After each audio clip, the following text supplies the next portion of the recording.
Hello everyone, welcome back to my channel. दोस्तों, प्रस्तुत है आज की ब्रेकिंग न्यूज़। बड़ी कार्रवाई, 12 शिक्षकों समेत 21 लोगों की रोक दी गई सैलरी, जाने पूरा मामला। बीईओ द्वारा शिक्षिकाओं के अवकाश के संबंध में भ्रामक सूचना देने संबंधी गैर जिम्मेदार कृत्य के संबंध में सौंपा बीएसए को ज्ञापन। कंट्रोल रूम से शिक्षकों की ली जा रही उपस्थिति एवं सेल्फी से संबंधित आदेश किया जाए निरस्त। दंपति अलग जिलों में नियुक्त तो पति को स्थानांतरण का हक, साथ ही 5 वर्ष का कार्यकाल बाध्यता पर दिया जाए या फैसला। बच्चों ने कविता भी सुना ली तो निपुण का लक्ष्य होगा पूरा। आइए देखते हैं दोस्तों खबरें विस्तार से।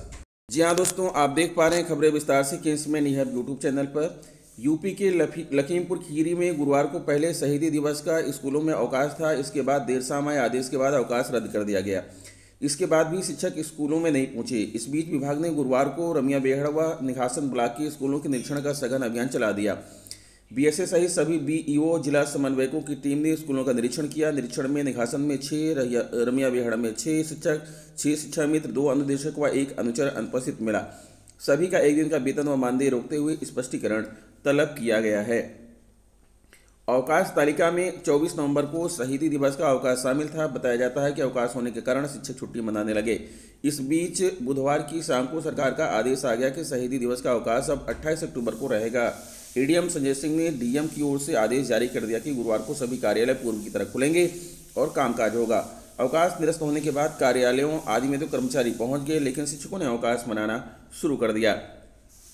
देर रात अवकाश निरस्त होने का आदेश व्हाट्सएप के माध्यम से शिक्षकों तक पहुंचा तो ज़्यादातर शिक्षक तो स्कूल को पहुंच गए, लेकिन कुछ छुट्टी मनाते रहे। बताते हैं कि गैर जिले के कई शिक्षक अपने घरों को चले गए। इस बीच गुरुवार को बीएसए डॉक्टर लक्ष्मीकांत पांडे ने रमिया बेहड़ा व निघासन ब्लॉक के स्कूलों का सघन निरीक्षण कराया। चूंकि 1 दिन पहले शिक्षक अवकाश घोषित कर चुके थे, इसलिए स्कूलों में छात्र संख्या तो कम मिली ही, शिक्षक भी अनुपस्थित मिले। बीएसए डॉक्टर लक्ष्मीकांत पांडे ने बताया कि निघासन ब्लॉक में 6 शिक्षक अनुपस्थित मिले। वहीं रमिया बेहड़ा ब्लॉक में 6 शिक्षक, 5 शिक्षा मित्र, 2 अनुदेशक व 1 अनुचर अनुपस्थित मिला। धौरहरा में 1 शिक्षा मित्र अनुपस्थित मिला। सभी का 1 दिन का वेतन व मानदेय रोकते हुए स्पष्टीकरण तलब किया गया है। खुद कंफ्यूज था बेसिक शिक्षा विभाग। 24 नवंबर की छुट्टी को लेकर बेसिक शिक्षा विभाग खुद कंफ्यूज रहा। विभाग की लिस्ट में 24 का अवकाश था, इस लिहाज से स्कूल बंद हो गए। शाम को पता चला कि शासन ने छुट्टी की तारीख बदल दी थी। बेसिक शिक्षा विभाग को इस आदेश की भनक नहीं लगी। उधर शिक्षकों का कहना है कि अवकाश निरस्त होने के बाद बीएसए के आदेश का इंतजार शिक्षक करते रहे। बीएसए डॉक्टर लक्ष्मीकांत पांडे ने बताया कि शासन ने अवकाश निरस्त किया, लेकिन जिला प्रशासन ने आदेश जारी किया। यह सभी शिक्षकों के व्हाट्सएप ग्रुपों पर पहुंच गया था। ज़्यादातर शिक्षक स्कूलों में उपस्थित मिले। लगातार निरीक्षण चलता रहेगा। ये ज्ञापन है राष्ट्रीय शैक्षिक महासंघ उत्तर प्रदेश का। सेवा में जिला बेसिक शिक्षा अधिकारी जनपद देवरिया, विषय देवरिया सदर के खंड शिक्षा अधिकारी द्वारा जिलाधिकारी महोदय को शिक्षकों के अवकाश के संबंध में भ्रामक सूचना देने संबंधी गैर जिम्मेदार कृत्य के संबंध में महोदय राष्ट्रीय शैक्षिक महासंघ देवरिया सदर, आपका ध्यान विकासखंड देवरिया सदर के खंड शिक्षा अधिकारी श्री विजय पाल नारायण तिवारी के गैर जिम्मेदार बयान उत्तर की तरफ आकृष्ट कराना चाहता है। जैसा कि आप अवगत हैं कि यह समाचार मीडिया में भी प्रसारित है कि जिलाधिकारी महोदय द्वारा दिनांक 22/11/2022 को देवरिया सदर ब्लॉक के संविलियन विद्यालय नगौर का औचक निरीक्षण किया गया। विद्यालय के शिक्षक स्टाफ में 3 शिक्षिकाएं मानव संपदा पोर्टल से अवकाश स्वीकृत होने के उपरांत अवकाश पर थीं। शेष स्टाफ विद्यालय पर उपस्थित थे। उक्त तीनों शिक्षकों के अवकाश के संबंध में जब जिलाधिकारी महोदय द्वारा खंड शिक्षा अधिकारी महोदय से मोबाइल पर पूछताछ की गई तो उन्होंने अवकाश की जानकारी होने से अनभिज्ञता प्रकट किया। परिणाम स्वरूप जिलाधिकारी महोदय ने मौके पर उक्त तीनों शिक्षकों को अनुपस्थित मानते हुए कार्रवाई का निर्देश दिया है। जबकि उक्त 3 में से 2 शिक्षकों के अवकाश को खंड शिक्षा अधिकारी कार्यालय से अग्रसारित किया गया है एवं जिला बेसिक शिक्षा अधिकारी कार्यालय से स्वीकृत है एवं तीसरी शिक्षिका का आकस्मिक अवकाश स्वीकृत था। खंड शिक्षा अधिकारी महोदय के इस प्रकार के गैर जिम्मेदार उत्तर से उक्त शिक्षिकाओं पर कार्रवाई की तलवार लटक रही है। साथ ही मीडिया में गलत प्रसार हो रहा है। अधिकारी चित्रकूट, विषय विकास भवन कार्यालय चित्रकूट में स्थापित कंट्रोल रूम से शिक्षकों की ली जा रही उपस्थित एवं सेल्फी के संबंध में आदेश निरस्त करने के संबंध में अवगत कराना है कि संलग्न प्रार्थना पत्र का अवलोकन करने का कष्ट करें, जिसमें यूनाइटेड टीचर्स एसोसिएशन चित्रकूट द्वारा अवगत कराया गया है कि शिक्षकों से फोन पर उपस्थित सेल्फी व अन्य जानकारी लेनी है। तो विकास भवन कार्यालय चित्रकूट में एक कंट्रोल रूम स्थापित किया गया है, जबकि प्रदेश स्तर पर इससे शासन की कोई व्यवस्था नहीं है। शिक्षकों की उपस्थिति के बारे में रसोइयां एवं बच्चों से पूछताछ करना शिक्षक गरिमा के प्रतिकूल है। कंट्रोल रूम से फोन करने वाले कर्मचारी शिक्षकों से कम वेतन ग्रेड वाले हैं और अधिकारी बनकर अभद्रता से बात करते हैं। अतः उक्त प्रकरण को संज्ञान में लेकर आवश्यक कार्रवाई करने का कष्ट करें। भवदीय अनिल प्रधान, विधायक सदर चित्रकूट।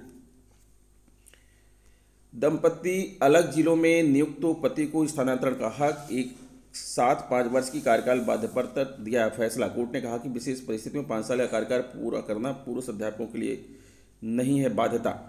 इलाहाबाद हाईकोर्ट ने प्रदेश की परिषदीय प्राथमिक और उच्च प्राथमिक विद्यालयों में नियुक्त पुरुष अध्यापकों को भी राहत दी है। कोर्ट ने कहा कि विशेष परिस्थिति में पुरुष अध्यापकों का भी अंतर्जनपदीय स्थानांतरण किया जा सकता है। इसमें एक जिले में 5 वर्ष का कार्यकाल पूरा करने की बाध्यता लागू नहीं होगी। कोर्ट ने कहा कि पति और पत्नी दोनों परिषदीय विद्यालय में अध्यापक है तो पति द्वारा अंतर्जनपदीय स्थानांतरण की मांग की जा सकती है, भले ही उसने अपनी नियुक्ति वाले जिले में 5 वर्ष का कार्यकाल पूरा किया हो या न किया हो। न्यायमूर्ति आशुतोष श्रीवास्तव ने पति पत्नी को एक ही जिले में नियुक्त करने की मांग को लेकर दाखिल संजय सिंह व 8 अन्य अध्यापकों की याचिका पर सुनवाई करते हुए निदेशक बीसी शिक्षा को आदेश दिया है कि 1 माह के भीतर इन अध्यापकों के प्रत्यावेदन पर नए सिरे से निर्णय ले। कोर्ट ने निदेशक द्वारा इन अध्यापकों के अंतर्जनपदीय स्थानांतरण की मांग रद्द करने का आदेश भी खारिज कर दिया है। याचियों की अधिवक्ता नवीन कुमार शर्मा का कहना था कि याची प्रदेश के विभिन्न जिलों में सहायक अध्यापक के पद पर नियुक्त हैं, जबकि उनकी पत्नियां भी परिषदीय विद्यालयों में सहायक अध्यापिका हैं, वे दूसरे जिलों में नियुक्त हैं। याचियों ने अपना स्थानांतरण अपनी पत्नियों के जिले में कराने की मांग की याचिका दाखिल की थी। अनिरुद्ध कुमार त्रिपाठी व अन्य की याचिका पर सुनवाई करते हुए हाईकोर्ट ने 5 अक्टूबर 2021 को अपने आदेश में कहा कि सामान्य स्थिति में पुरुष अध्यापकों के अंतर्जनपदीय स्थानांतरण के लिए एक जिले में 5 वर्ष का कार्यकाल पूरा करना अनिवार्य है। विशेष परिस्थिति में 5 वर्ष की इस बाध्यता में छूट दी जा सकती है। कोर्ट ने निदेशक बीसी शिक्षा को इस आदेश के आलोक में उनके प्रत्यावेदन पर विचार करने का निर्णय लेने के लिए कहा था, लेकिन निदेशक ने 6 अप्रैल 2022 के आदेश से याचिकों का प्रत्यावेदन इस आधार पर खारिज कर दिया कि उनकी नियुक्ति के 5 साल अभी पूरे नहीं हुए, इसलिए अंतर्जनपदीय स्थानांतरण नहीं किया जा सकता। इसके विरुद्ध दाखिल याचिका में अधिवक्ता नवीन शर्मा का तर्क था कि निदेशक ने अनिरुद्ध कुमार केस में हाईकोर्ट के निर्णय के संबंध में याची की विशेष परिस्थिति पर कोई विचार नहीं किया। कोर्ट ने कहा कि निदेशक का 5 अक्टूबर 2021 का आदेश अनिरुद्ध कुमार त्रिपाठी केस में दिए गए हाईकोर्ट के निर्देशों के संबंध में पूरी तरह मौन है, जबकि पुरुष अध्यापकों द्वारा विशेष परिस्थिति होने पर एक जिले में 5 वर्ष का कार्यकाल पूरा करना अब कोई बाध्यता नहीं रही। बच्चों ने कविता भी सुना ली तो निपुण का लक्ष्य होगा पूरा। दोस्तों के साथ बात की या पेपर पर पेंसिल को यूं ही घसीटा या फिर चॉकलेट या चिप्स के पैकेट के शब्दों को पहचानना भी हुआ तो समझिए नन्हे मुन्ने निपुण हुए। बाल वाटिका यानी आंगनबाड़ी में पढ़ने वाले 5 से 6 वर्ष के बच्चों के लिए निपुण लक्ष्य तैयार हो गया है। अब सभी आंगनबाड़ी कार्यकर्ताओं को इसके मुताबिक बच्चों को शिक्षित करना होगा। मूल्यांकन के लिए बाल पिटारा ऐप लॉन्च किया गया है। बाल विकास की सचिव अनामिका सिंह ने इस संबंध में आदेश जारी कर दिया। 5 से 6 वर्ष के बच्चों के लिए निपुण लक्ष्य ऐसे तय किए गए हैं कि कक्षा 1 में पहुंचे तो वहां पढ़ाई में इन्हें दिक्कत ना हो।